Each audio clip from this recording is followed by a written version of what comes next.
j'espère que vous allez tous très bien. Je suis trop contente de vous retrouver dans cette nouvelle vidéo. Alors aujourd'hui, on va faire une vidéo du type apéro dînatoire. Ce soir, j'invite des amis à la maison, enfin juste un couple d'amis, on sera pas nombreux. Et je me suis dit que ça pouvait être super cool de vous partager des petites idées d'apéro simples, rapides à faire, mais surtout sains. Ouais. Ça reste des choses assez saines et gourmandes également. Hein. Ça va pas être un apéro dînatoire comme j'ai l'habitude de faire avec des plateaux de fromage et tout ça, simplement parce que moi j'adore le fromage, un truc que j'aime énormément manger et que je n'ai plus mangé depuis que je suis enceinte parce que la grande majorité des fromages que j'aime, c'est beaucoup au lait cru chez mon fromager et tout ça. Et quand on est enceinte, on peut pas manger des fromages au lait cru. Si, je pourrais très bien leur proposer pour eux plateau de fromage et tout ça. Mais si vous mettez du fromage à côté de moi, j'aime trop ça, donc non. C'est un crime de mettre un plateau de fromage avec plein de fromage au lait cru à côté d'une femme enceinte qui ne peut pas en manger et qui adore le fromage habituellement. Je voulais laisser vous dire que cette vidéo est en collaboration avec La Fourche. J'adore commander sur La Fourche, c'est vraiment un commerce en ligne que j'aime particulièrement. Je suis d'ailleurs cliente chez eux, même dans les vidéos hors collaboration, je commande aussi chez eux. Aujourd'hui, je voulais mettre en avant un rayon. Je sais pas si vous avez déjà fait attention à ce rayon. En fait, ils ont un rayon anti-gaspi, des produits de l'alimentation. Il y a également des croquettes pour les animaux, des produits pour les animaux et tout ça. Il y a aussi des produits d'hygiène comme des shampoings, des gels douche, il y a des shampoings solides et tout ça pour les personnes qui aiment utiliser les shampoings solides. Il y a plein de choix. Tout est bradé tout simplement, ça peut aller jusqu'à moins 70%. Pourquoi est-ce que ces produits sont bradés? Tout simplement parce que ce sont des produits soit où la date optimale d'utilisation a été dépassée, alors que c'est des produits qui peuvent clairement être consommés et pas jetés à la poubelle quoi. Moi je déteste le gaspillage. Il y a aussi des produits qui par exemple... le producteur a changé, si vous voulez, le packaging et que donc il ne vend plus sous ce format-là, ils doivent le jeter à la poubelle. Et il y a aussi par exemple une étiquette, je sais pas moi, une étiquette qui a été mal positionnée sur le produit, et du coup comme l'étiquette a été collée de travers, ils doivent jeter cette nourriture-là. Et franchement, voilà, on sait très bien que des millions de tonnes de nourriture sont jetées par les supermarchés, c'est comme ça. J'aime pas du tout le gaspillage alimentaire, sachant que il y a quand même énormément de pays dans le monde où il y a des gens qui sont affamés quoi. Et nous on a ce luxe de jeter la nourriture, donc moi j'aime pas trop ça. Je vous filme ça un petit peu plus tard dans la journée parce que je me rends compte que j'ai oublié de vous dire exactement ce que c'est La Fourche. Pour ceux qui ne connaissent pas, parce que moi c'est que je fais comme si tout le monde connaissait. En fait La Fourche c'est quoi? C'est une épicerie en ligne qui propose des produits bio et responsables. Les prix peuvent aller jusqu'à moins 50% en moins qu'un magasin bio classique. Les magasins ici, les supermarchés bio et tout ça en Belgique, c'est extrêmement cher. Fonctionne comment? Il fonctionne avec un système d'adhésion. Donc je vais vous mettre mon code promo et avec ça vous pourrez alors bénéficier d'une chouette réduction. Vous payerez seulement 39 € pour votre adhésion annuelle. Donc voilà, on va retourner maintenant au moment présent. Je vais vous montrer quand même ce que j'ai commandé du coup sur ce rayon anti-gaspi. Par exemple ici j'ai pris de la pâte à tartiner de la marque Dardenne. Ça coûte vraiment cher cette marque-ci. Un pot comme ça c'est je pense 8,99 €, 9 €, quelque chose comme ça. Sans doute qu'elle elle périme pas, donc ça c'est pas un problème de date de péremption, mais sûrement que c'est un problème de packaging, soit un packaging qui va changer, etc. Et que donc ils doivent jeter quoi. L'huile de noix de coco, c'était aussi je pense à moins 40%, quelque chose comme ça. Également ceci, un granola, le crunchy chocolat et menthe, j'ai déjà ouvert. J'ai également pris du granola, mais cette fois-ci du granola salé pour goûter. Je me suis dit bon pourquoi pas tenter puisque j'ai envie de faire un petit apéro dînatoire à la maison, donc je me suis dit ça pourrait être sympa pour changer un petit peu. Toujours pour cet apéro j'ai pris 3 tapenades différentes, donc ça aussi ce sont des produits qui sont pas spécialement donnés en temps normal. Ils sont pas périmés mais ils périment dans l'année, regardez, ils périment en juillet. Ils doivent liquider les trucs quoi. 3 paquets de pâtes comme ça, mais ce ne sont pas des pâtes classiques, ce sont en général les pâtes comme ça coûte cher au supermarché ici au Delhaize. Des pâtes au pois cassé, des pâtes de lentilles et tout ça, ici à Bruxelles c'est assez cher je trouve. Et là j'ai eu peut-être à moins 30, moins 40%.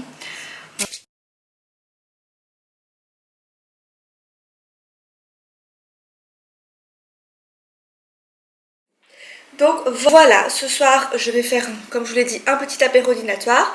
Là maintenant il est déjà 14 h, ce que je fais toujours lorsque j'invite à la maison, c'est que je prépare déjà tout à l'avance comme ça, j'ai juste à sortir tout en dernière minute. S'il y a des choses à chauffer, je chauffe en dernière minute. C'est parti, on va commencer, on va déjà tout couper. Et donc moi ce que je commence toujours à faire c'est de laver mes fruits et légumes. Là j'ai laissé à tremper, c'est juste les légumes que je mange crus, et là avec la grossesse, il faut bien tout laver. Mais voilà, rincer bien à l'eau, c'est nécessaire, pas besoin de laisser tremper. Surtout les herbes, faut pas les laisser tremper trop longtemps, sinon après elles sont plus très jolies. Mais voilà, moi je laisse quand même tremper un petit peu quoi. Vinaigre, bicarbonate de soude, c'est plus psychologique parce qu'apparemment le vinaigre ça change rien au final. À part enlever peut-être les insectes, les trucs comme ça. Mais voilà, on va dire que c'est psychologique. Donc là, après, je vais bien tout rincer. Je laisse vraiment 10 petites minutes. J'ai lavé mes pommes de terre, les autres légumes. Et ce que je vais faire maintenant, c'est de déjà tout couper et de cuire tout ce qu'il y a à cuire au four. Donc tout ce qui prend un petit peu plus de temps, quoi. Donc, go, c'est parti.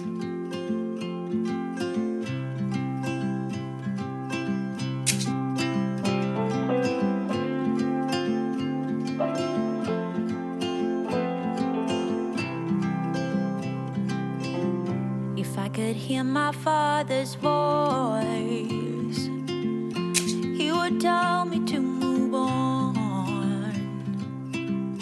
He would say I'll be just fine. Yeah, he would tell me we have time, time to laugh and time to heal. Our favorite song is on repeat, drinking wine until the dawn. Knowing soon we'll be back home. Ooh, I'm thinking about you. Ooh, I'm wishing that you knew. Là maintenant je vais enfourner les poivrons. J'ai aussi mis des petites têtes d'ail avec la peau. Il n'y a rien besoin de rajouter d'autres avec les poivrons. Il faut bien les laisser cuire pendant 35 voire 40 minutes. Et la tête d'ail, vous allez voir après, ça va fondre en fait dedans. Donc pour les poivrons, dès qu'ils sortent du four, vous les mettez directement chauds dans un sachet plastique que vous refermez ou alors dans un contenant que vous refermez. Et comme ça après on pourra enlever facilement la peau, quoi. Pour les choux-fleurs, je les ai mis tout comme ça dedans, mais j'avais zappé qu'il faut que je les assaisonne d'abord. Donc moi je mets tout dans un sachet. Vous pouvez aussi faire ça dans un grand contenant en verre, mais là j'en ai pas à disposition, ils sont dans la vaisselle. Donc je vais utiliser le sachet, quoi.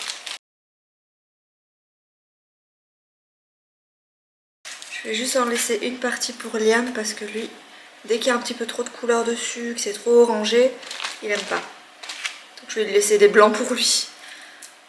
Alors, au niveau des épices, on va mettre du paprika, du curcuma, un peu d'huile, du sel et pour le poivre, je le mettrai après cuisson, poivre noir. On va aussi mettre un petit peu de lait et de la farine. Oh, pourquoi le lait et de la farine? C'est comme ça qu'on fait les buffalo chou-fleur. Avec du lait et de la farine. Pas de curcuma. Ouais, mais c'est pour la couleur. Et du paprika. Hein. Ouais, mais le paprika, il rend pas bien les choses oranges. Donc. Je la lactose. Je vais mettre 3 cuillères à soupe de farine. Des belles cuillères, hein. Soyez généreux. C'est combien de gousses d'ail? Oh, une soixantaine. Il a combien? Je sais pas, je crois 6. Ah, bah attends, je vais prendre la moitié. Bah attends, on va faire comme ça. Ouais, j'ai plus grand chose pour mes potatoes. C'est pas grave. Il est fort. En fait, on n'a plus d'ail en poudre, donc je mets de l'ail frais. Il est fort. Une petite cuillère à soupe. Bon, une petite cuillère à soupe d'ail. Non, c'est trop. Ils vont empester l'ail, tu sais. Une demi-cuillère à soupe d'ail frais. On va mettre 2 cuillères à soupe de paprika. 1 cuillère à soupe de curcuma. 2 secondes. Enfin, même pas une demi-cuillère à soupe, sinon c'est trop. Du sel. 4 cuillères à soupe de lait. Et on va mettre 2 cuillères à soupe d'huile végétale. Voilà.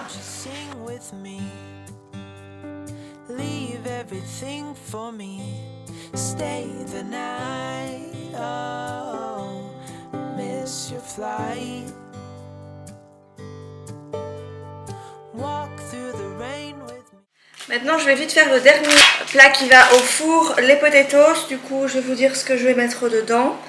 On va mettre du paprika, du sel, le poivre je le mets à la fin de la cuisson. On va mettre aussi un petit peu d'origan. Donc là je vais faire tout comme ça. Vous parsemez quoi. De l'origan, de l'ail, donc ici il reste encore un petit peu d'ail. On va mettre un petit peu d'huile de cuisson et vous mélangez.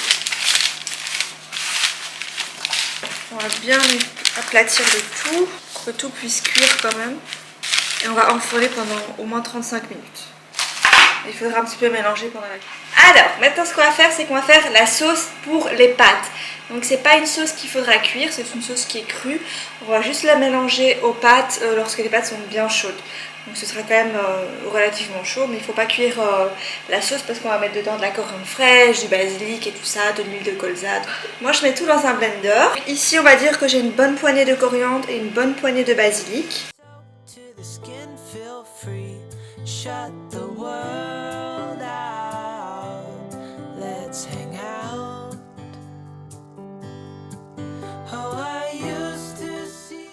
On va mettre 4 cuillères à café de graines de chanvre,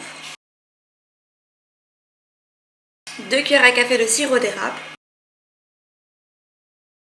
Alors on va aussi mettre de la purée de noix de cajou, une belle cuillère à soupe de ça. On va y ajouter 3 cuillères à soupe d'huile de colza, 2 cuillères à soupe c'est suffisant. 1, 2. On va mettre le jus d'un citron.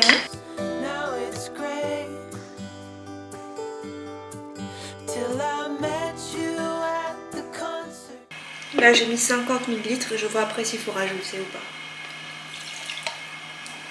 Ah oui, du sel et du poivre. Et voilà, on a ça. On va mixer maintenant le tout et ça va nous faire la sauce pour les pâtes. C'est vraiment trop simple et trop bon.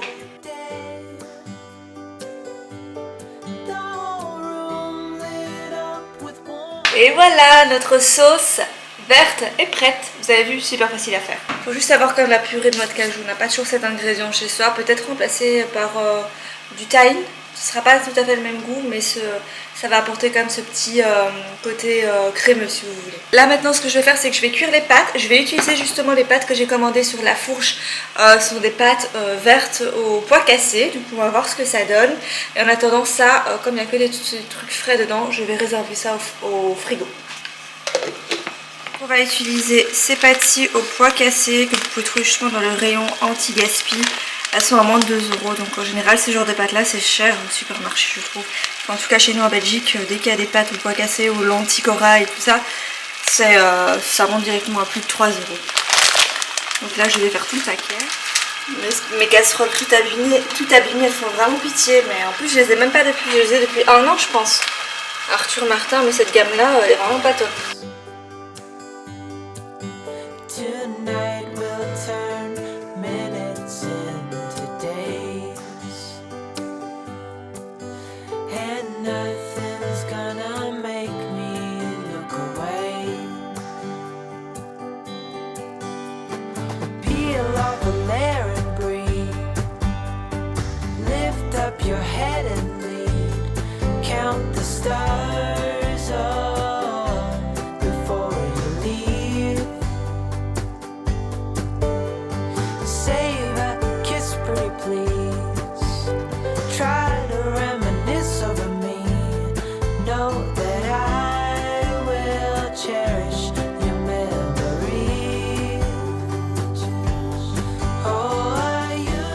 Je vais vous dire vite fait ce que j'ai mis ici. Donc là c'est les petits légumes grillés pour finir les courgettes.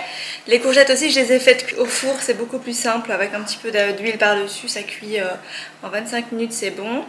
Donc là j'ai émincé les petits poivrons, j'ai rajouté des herbes à l'italienne. Assistant qui t'a aidé. Ah oui, tu m'as aidé. Ça. Ouais. Des petites herbes à l'italienne on va dire par dessus. J'ai rajouté aussi un petit filet d'huile de truffe et ce qui fait aussi la différence, je trouve, j'adore l'huile de truffe. Et un petit peu de sel. Donc voilà, on continue les amis, j'ai bientôt fini. C'est quand même fatigant, on va mettre la cuisine un petit peu en boxon même si j'ai rangé petit à petit. Mais elle est quand même en boxon. Mais c'est pas grave, on tient.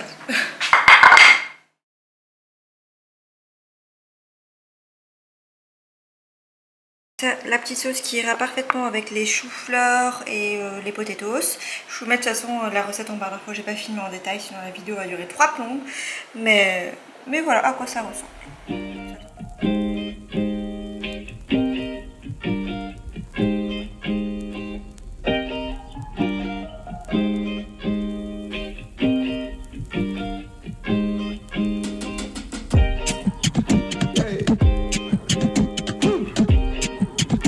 Le